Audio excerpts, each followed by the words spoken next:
boredom of the wing. Now he resented them for reminding him of the world outside. Around him the men were chatting, but the sound washed over him, and despite the background noise, he still heard the visitor arriving before the rest of them. The sound of the key in the lock at the other end of the corridor, the heavy bell sound of the gate opening, then being locked again, and of the keys being returned to the belt pouch. One time, he'd been the visitor being shown through the door, but that had been so long ago that it felt as though he was remembering another person, or a character in a story. There were footsteps on the polished lino. Then the keys were out again. Now the other men could hear the sound, and there was a murmur of anticipation. Poor suckers. Each week they thought there'd be someone interesting. A bonny young woman or a lawyer who might have ideas to get them out. A journalist who might want to buy their story and make them a fortune. And each week they were disappointed. The chaplain came through first. He was a pleaser with a nervous laugh and bad breath. John had had yes-men like the chaplain on his team and had got rid of them as soon as he could get away with it. John thought this would be a cushy number for a god-botherer. In prison, you had a captive audience, and when people were desperate, you could convince them to believe in anything. Bribe them along to the services with tea in china mugs and chocolate biscuits. Listen to their stories of hardship and innocence. Then they'd get religion. Some of them might mean it. They'd read the Bible in their cells, even when the screws weren't looking. Walk away from fights on the landings. But John would bet that it wouldn't last once they got out. The chaplain stood aside to let the visitor walk through, before turning to lock the door again. John sensed the waiting men's disappointment before he looked up.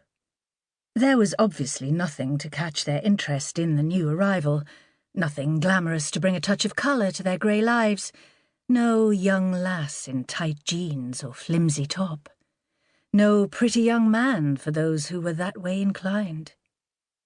He shifted his wheelchair so that he could see round the men who'd already shifted their attention back to their neighbours.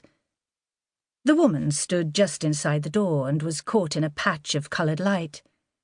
Sunshine coming through the one stained glass window made it look as if she was standing in a pool of red water.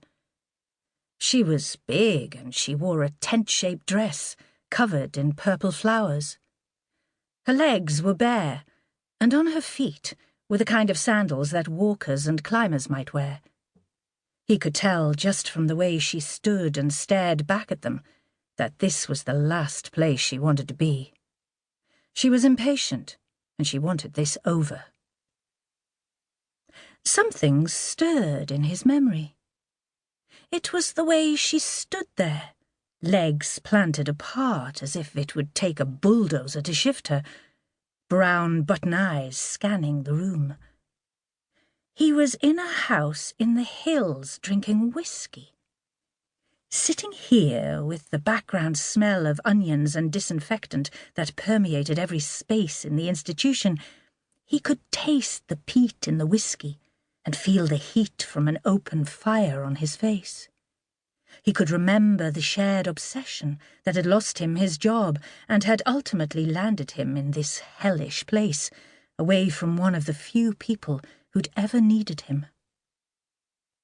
He'd seen this woman since then, of course, but that was the memory that stuck with him.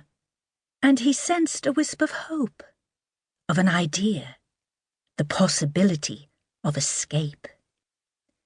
The appearance of the newcomer was almost miraculous. He wasn't a religious man, but occasionally, here in the chapel, he'd prayed for divine intervention, and now it seemed that his prayers had been answered. Because this was Vera Stanhope. This was Hector's daughter, a police inspector, and he had information to trade.